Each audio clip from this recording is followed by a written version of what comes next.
Welcome to If These Tables Could Talk, where we share our unique perspective on a variety of topics. My name is Terry, and I'm one of your hosts for today. My name is Patrick, and I'm your other host for today. My name is Robert. I'm the other host of If These Tables Could Talk. Okay, well, shit, we here today. We at the table, so we just talking about the relationship. And we want to dive into what that is and what that understanding is. And, start with you, Patrick. What you think? Any questions you thought about with having relationships that still is mind-boggling and things of that nature? Or you think you got it figured out and they got it wrong? I mean, let's go. I mean, one of the things I used to have a problem with within relationships is like the privacy, the privacy issue. Like, should we share passwords? And, even like now today, I've been gone for a while. Well, now I hear people sharing locations and everything. Right. I don't know. Me personally, I think that's kind of stalkerish. Like, I don't need your location, as far as your everyday whereabouts and things like that. I understand somebody sharing it for like, safety purposes. If I'm going somewhere, I want you to be aware of where I'm at and all that type of stuff. So I mean, personally, I've had the issue with the sharing the privacy, the passwords to your social media account. Right. Baby wanted my password. Right. And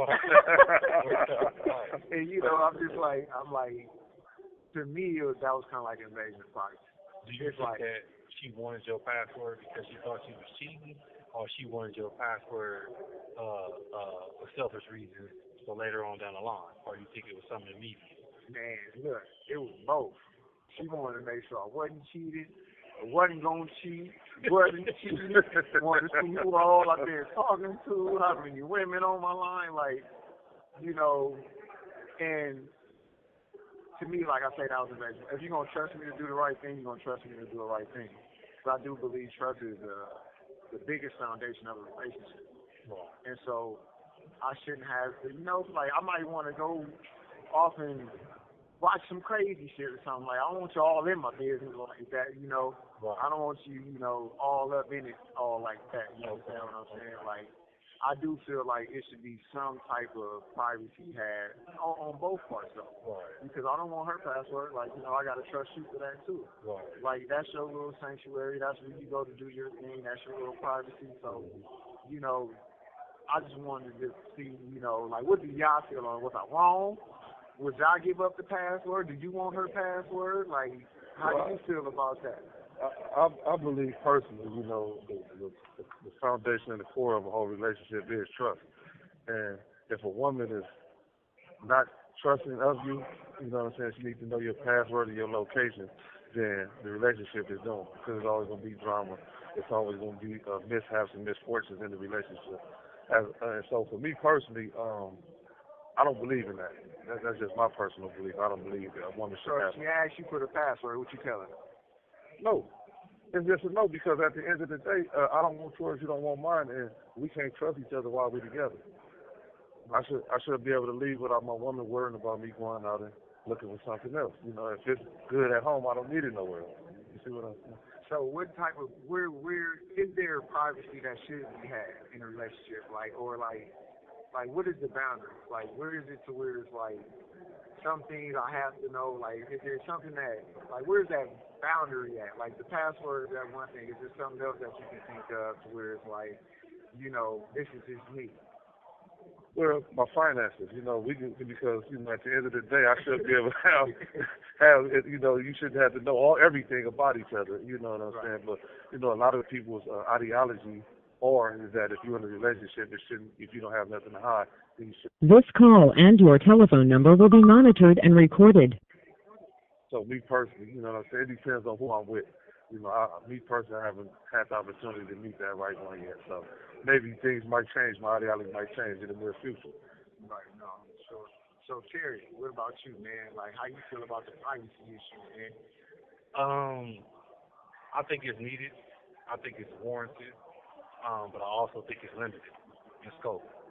And what I mean by that is that, it's my second marriage I'm in, so I believe that sometimes finances can ruin you. So before I was dealing with women who learned their finances from their aunties because their aunties had a spending habit. So they initially came into the relationship saying our money needed to be separate. And it didn't change until she found out my funding was more than hers. So at this point, she didn't want to hide her funding no more because she felt like she didn't have nothing to protect. So at that point, that was the games that started to come in. It started to play, you know. So, and even I feel like when I dealt with different women in relationships before I got married the first time, what I gave them depended on how I viewed them. If I viewed you as controlling and I viewed you as a particular kind of way that was going to be controversial and I had to deal with something, if you didn't necessarily like women, if you couldn't look at a woman and say she was beautiful, if I couldn't look at a woman with you and say she's beautiful without you feeling no particular kind of way, then I wouldn't release my privacy to you. Because I felt like I'm warranted to look at beautiful people. And I'm not going to judge you for looking at a man and say, man, he's kind of handsome right there. I like the outfit he got on. Because even as men, when we grew up, we was allowed to do that. Hey, man, you looking sharp. Man, look at you. Man, looking all fly. Man, what you got that from? So when I got with women, if they wasn't complimentary of their same sex and same gender, then that kind of made me have a trepidation when we dealing with them in the first place. But I do believe, like, you might have a bathroom privacy. Right. You know, so you might go to the bathroom. Men more likely than not. My wife, she like, man, I'm coming. Don't come in here and I'll be using the bathroom. I'm like, I'm coming in there, man. I ain't worried about that. What you tripping off of? But that was the big privacy that she had that she wanted. Like, man, don't come here when I'm in the bathroom. But for me, I'm an open book. As long as you know that women gonna find me attractive, as long as I understand that people gonna not respect the boundaries of what a relationship is because they haven't been taught and trained that, and we understand what that is. And I don't feel like you lacking something within the relationship to where somebody tell you cute, you just gonna take your drawers off, or you gonna act like you don't have no understanding to what our relationship is. Then I'm open as all outdoors. You can have everything you want, and we can go back. So, I mean, that brings me to a question, because both of y'all mentioned finance. So, do you believe that love, or, like, do you believe that money is more important than love in a long-term relationship? No. Money comes and goes. Love is forever. It's genuine. As far as my personal opinion, money is not everything, but it is something. You need it in order for it to function properly in any relationship. Because you got bills monthly, you have accessories, you got wants, needs, and a host of other things, and not even including if you have kids. And so, yeah, money and love, to me, it's synonymous. It goes together. Yeah, I think also, I think money is important. I think that's something we overlook. I think it's more important than love at the beginning. I think we also need to dive into it, not because of what you're making right now, but I want to know how you've been living before you met me. I want to know if you have a 401k plan. I want to know if you have a health insurance plan. You know, I want to know if you got your retirement plan. I want to know if you got a Roth IRA. I want to know if you have the equity in the house. I need to find out if you're material rich, if you're cash rich, or you're house rich. I need to find out what's going on. Because a lot of people, when we talk about having money now we're talking about parenting, because most people get together and they're thinking about family. Most people are paying for their children to go to private school, but will miss out on the funding that counts for college. They think K through 12 is more important than when they become an adult. So I need to understand how you living with your money. And if you live in a particular kind of way, then we're not going to be able to be together. So if we go on a date and I just made you, I'm expecting for you to pay for your own. I'm going to pay for my own. First, I want to establish that off the jump. I need you to pay for everything you got going on because there's a pride in spending your dollars. Right. And I learned that from having my parents' money, having my money, and other people's money. My dollar always felt the best. This call and your telephone number will be monitored and recorded. So when I first meet you, if you're not proud to drive your own car, if you're not proud to pay your own bills, if you're not proud to do this at this particular point, when I first met you, then what you going to do 3 months from now? You already showing me you disgruntled by not wanting to pay bills. You already showing me you disgruntled by not being proud about the car and your advances in life and where you at. You already showing me when I'm paying for dinner, I'm thinking to myself, you ain't going to pay a tip, nothing. You know what I'm saying? But what you think, Russ?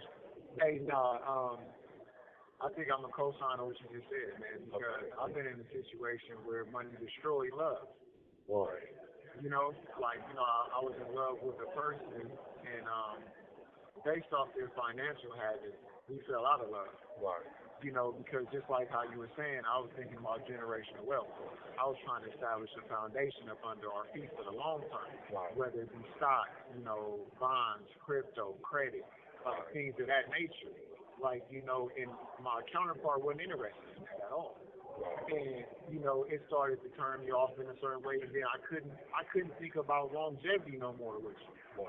Because, like you say, your family is in, you know, is in their thinking, or, you know, in the hopes of going to happen and all that. And so I'm thinking about kids. I'm thinking about a house for us and everything like that. And once I seen that another person wasn't thinking about that, the love kind of deteriorated. Like, so I do believe, like, money is like, you know, they talk about, they got statistics that talk about how relationships break up over money or finance. So, you know, I think that's highly important. I think it is more important. And I'm real quick, I want to add to concur with you on that, because if you think about a credit card is a bank saying, I'm going to give you my money to see how you manage it. So if you're spending this credit card wildly, which is somebody else's money, and you paying a high interest on it, the only deal I'm doing is giving you my money with no interest in return. Right. I'm seeing that you bad with money. I'm seeing you not caring what you do with your money and nobody else's money. So, of course, I think it goes hand in hand. Okay. Yeah. So I think if you now if you go further right into that relationship and you go there, I want to talk about compatibility. So when you was younger and you was coming up and you first started getting into dating, what attracted you to the women you like? Did you guys play any games? Did you have any women you looked up to on TV that you like, well, I want this kind of woman, and you know, and did that mold you into what you ended up with? Or did you never even conquer what you thought as a kid that you was going to end up with? Am I first on that one? Yeah. No, yeah. Hey, you won. But as a kid, man, I was into the looks. I was into the superficial stuff. Oh, what she look like though? Give me the look. Man, I mean, shoot, light skin, red bone. You know, dragging that wagon. Okay. You know? Okay. What about the eyes? Oh man, I love the color eyes. Okay. You know, but you know, and that's funny because what I would say is like it was my mother. It was my mother. Okay. Like, you know, my mother was a strong, independent, single mother, and she took care of business. She took care of her kids. Right. And so I always looking for that woman that kind of resembles her. Okay. You know, and so yeah, my initial like childhood coming up, adolescence, I was chasing a little red bone, a little cute one, you know. Okay. That was my little thing. But the cute one was bite, so I started learning. Right. You know? Right. What about you, Rob? I've always been attracted to petite women. It's just something about them that, you know, growing up, Holly Berry, you know, I was a fan of that. You know what I mean? And but as time progressed and went on, I got older and started dating and messing around. I never really had a certain preference, you know what I'm saying? I just never had a certain preference. I liked who liked me at the time, you know. Right. And so that's how I had lived my life. But now, you know, I go for the mind, you know. Right. What's inside your brain? I want to get engaged to the mind. Right. You know, it's easy to have Cornell knowledge, you know what I'm saying, and with a woman, you know what I'm saying, but what's inside your mind? Right. And that's where I'm at now as an adult male, you know. Okay. What about you, Terry? What was your type back then? Well, when I was young, you know, they kind of put in our face what we gonna end up like. So, of course, I like the Stacey Dash. Right. Then I was into like the Funky Brewster, you know. That was my little thing. I was like, okay. But as I got older, right, and I started dealing with the compatibility issues, I started realizing that I was more emotionally connected to women than I was physically connected with them. So when I started doing things, I realized it was a vulnerability that I was allowing women to have. So when I started having sexual relations and I started dealing with women, it was more because I wouldn't say nothing.